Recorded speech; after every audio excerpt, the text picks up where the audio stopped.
AI is incredible. It can teach you how to fry an egg and even write a poem, pirate style. Yarr! But it knows nothing about your work. Slackbot is different. It doesn't just know the facts. It knows your schedule. It can turn a brainstorm into a brief. And it doesn't need to be taught. Because Slackbot isn't just another AI. It's AI that knows your work as well as you do. Visit slack.com/meet Slackbot to learn more.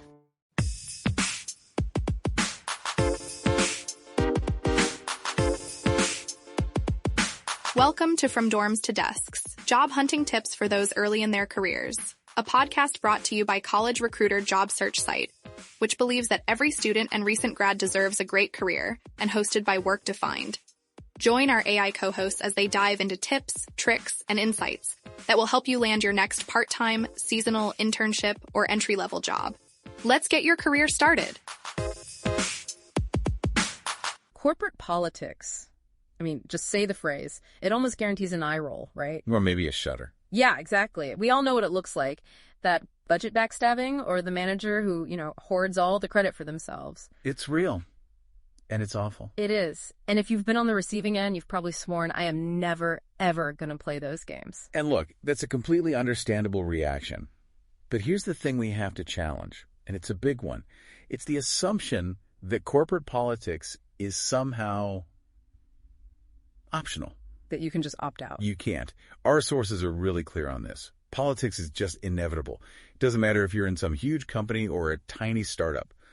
Wherever people work together, you're going to have competition for resources. So you're saying even on the best team, if they're fighting over, server space or an engineer's time or even just the CEO's attention? That's politics. Precisely. The second you have scarcity of budget, of people, of time, of attention, you get influence battles.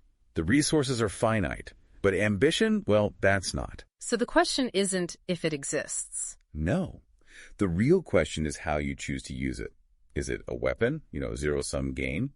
Or is it a tool for alignment, and this is the key word, for trust? And that approach, that trust-based strategy, is exactly what we are getting into today. Our mission here is to unpack the sources that give us a kind of trust playbook. And it's all inspired by this really fascinating case study of Marvin Granath, a senior VP at Honeywell, way back in the early 90s. A guy who was incredibly effective at the highest levels, but somehow managed to do it without playing any of the toxic games. Mm-hmm. We're going to try and figure out how he did it. When most of us start out, we have this sort of simple rule book. A learner's rule book. Yeah. It's like, do good work, be reliable, hit your targets, and, the system will notice and reward you. Promotion will follow. And that rule book, it's not wrong, but it's only half the story. It's the spreadsheet layer, the logical part. And it totally ignores the human layer. It ignores the fact that organizations run on decisions made by people. And people are, messy and complicated and brilliant. They bring their fears, their hopes, their pride, their insecurities into every single meeting. So when a leader has to choose between Project A and Project B, it's not just about the numbers on a page. Not at all. Yeah. They're looking at the facts, sure. But they're also weighing their own personal risks, their relationships. They're thinking, whose reputation is on the line here? Who's going to have my back if this whole thing goes south? That entire calculation, that's corporate politics. And what most people do is they approach that human layer either really defensively or aggressively. Yeah, they treat every conversation like a battle they have to win. Right. It's all about scorekeeping. It's like, I'll support your project now, but you owe me one for my budget next quarter. It's this running tally of debts. And our sources point out these very specific toxic behaviors that are designed not for progress, but just to maximize leverage. Okay, so what should we be watching out for? Give us some examples. Well, one of the most subtle ones is the person who always speaks last in a meeting. Oh, I've seen that. They let everyone else lay their cards on the table, and then they come in at the end to frame the conclusion, to shape the narrative, to fit their agenda. It's a power play for the final word. What else? Then there's the deliberate withholding of information. Why give you data now if I can wait until it gives me maximum leverage over your idea later? Or, the classic delay tactic, creating a special committee. Ugh. The committee to kill an idea. Exactly. It's not about due diligence. It's about slowing a rival project down until it just loses all momentum. And of course, just collecting allies like trading cards, stockpiling people who owe you something. So If this swamp is inevitable, how do you get through it without becoming part of the problem? Which I guess brings us back to Marvin Granath, Senior VP, Human Resources Legal at Honeywell, a Fortune 50 company. Right. High-stakes environment. But his approach was the complete inverse of that scorekeeping we talked about. How so? Granath understood that real influence wasn't about what you could take. It was about what you could give. So he'd walk into a room not thinking, how do I win this fight? But actually asking himself, what can I do to help these people succeed? I mean, on the surface, that sounds almost naive, a little like corporate charity. It does, but it was a deeply strategic mindset. Just imagine one of those tense meetings, Two department heads are at war over the same pot of money. They're ready to poke holes in each other's plans. Their defenses are way up. Totally. And instead of jumping into that fight, Marv would listen. And then he would just shift the entire dynamic. He'd ask a completely different kind of question. Which was what? He'd say something like, okay, I hear your proposals, but what is the single biggest block you're facing right now, and how can I help you get past it? And the source says the room would just go silent. Because it's completely disarming. It changes the conversation instantly from a fight into a problem-solving session. He wasn't there to judge. He was there to help. Now, what's so important here, and I want to be clear on this, is that he wasn't operating on that tit-for-tat, quid pro quo basis. No, not at all. It wasn't, I'll help you now if you vote my way next month. He was playing the long game of trust and what's called reciprocity. Hi, I'm Cole Napper, host of Directionally Correct, the #1 people analytics podcast in the world.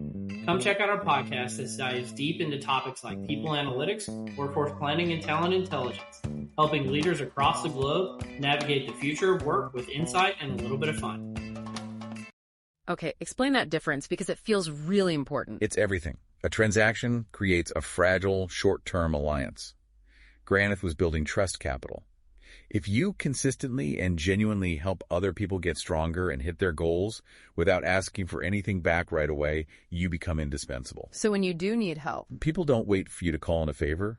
They volunteer to help because they trust you. They want you in the room. Wow. Reciprocity is this deep human wiring, but it only really works if the initial act of help is genuine. So it's strategy then, not charity. Yeah. When you help other people get results, you're building what the source calls a network of competence. That's it, exactly. Their wins become your insurance policy. Think about it. If Marv helps the sales team close a huge deal, that strengthens the whole company, which benefits Marv too. You make other parts of the system strong, and the whole system, including you, wins. But doesn't that make you vulnerable in the short term? What if you help someone and they just betray that trust or fail spectacularly? And that's the risk, for sure. But the transactional player's risk is actually higher, because their alliances are paper thin. Granath knew that you don't always win. But if everyone knows your intent is to help the organization succeed, that reputation for selfless support is what protects you when things inevitably go wrong. Okay, so this brings us to what might be the deepest insight from this entire playbook. What? Influence isn't really about persuasion. It's not about having the best argument. Fundamentally, it's about reducing fear. And in a corporate setting, fear just translates directly into risk. Leaders are worried about betting their reputation on the wrong thing. Always. Am I going to look stupid? Will this decision cost me my budget next year? Or even my job? That fear is the silent killer of good ideas. It's the barrier to saying yes. It is. People don't resist ideas because the ideas are bad. They resist because the ideas feel politically unsafe.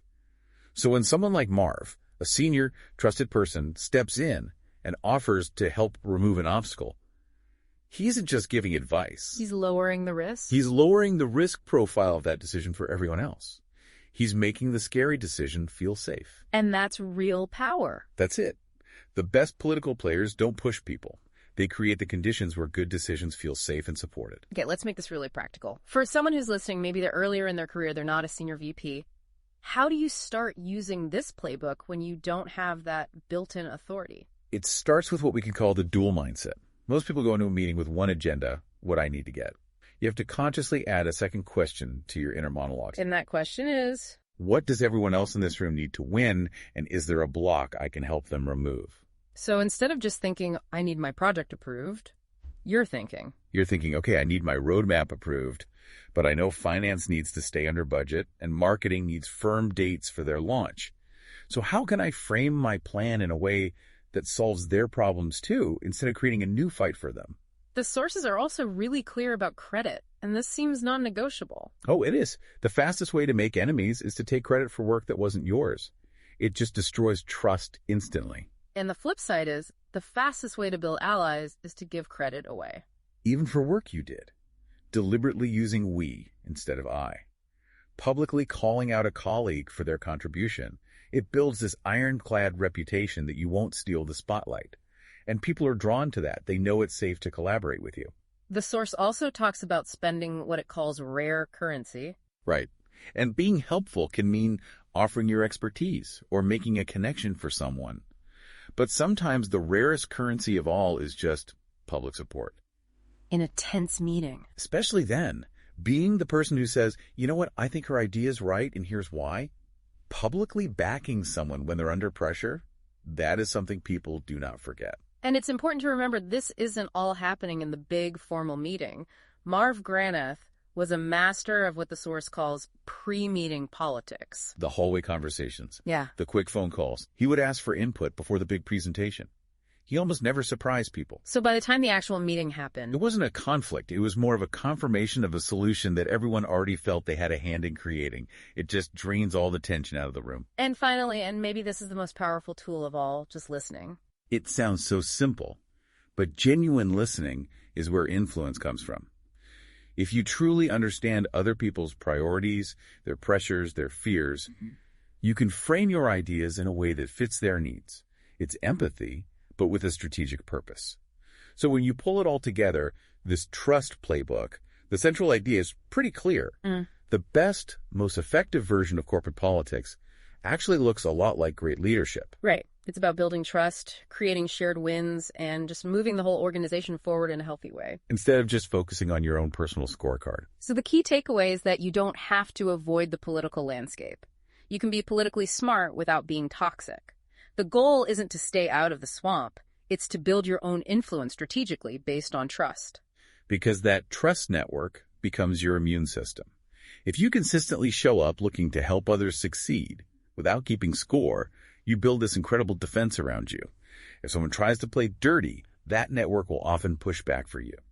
Which I think leaves us with a pretty important question for you to think about. Go for it. If influence is really about reducing risk for other people, what's one small specific risk you can remove for a colleague this week to start activating that long-term powerful reciprocity?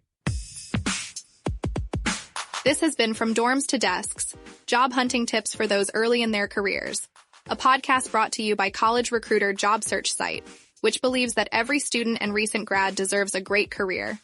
Each episode, we dive into tips, tricks, and insights that will help you land your next part-time, seasonal, internship, or entry-level job. Subscribe to this podcast for free now, so you don't miss an episode, and visit www.collegerecruiter.com to find your next great job.